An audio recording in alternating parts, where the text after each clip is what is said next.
So ayun, lumabas na indicator na.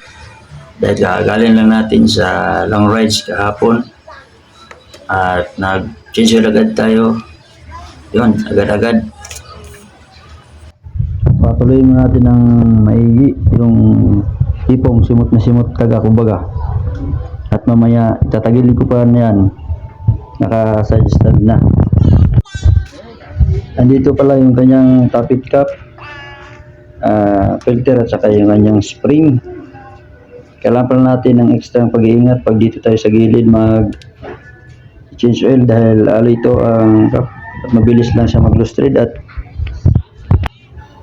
ang masama pa, maiwan yung thread at naputol sa loob. Saklat talaga yun. Yun, una natin ang motor at isusiyan natin para matanggal na itong oil change indicator.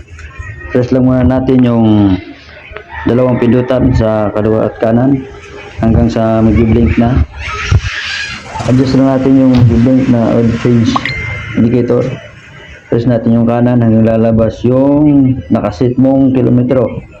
Pero pwede mo rin siyang iset ng 1.5. Yun. Pwede siyang 2K. Yan pa rin yung oil change indicator. I-off muna natin para matanggal yan. Ganito lang ang pagtanggal. I-press na natin siya ng matagal. Tapos yan, i-press natin yung kanan tapos yan. Pagka-press, susian natin. Ayun. Tanggal na yung oil change indicator. Tapos na tayo. Yung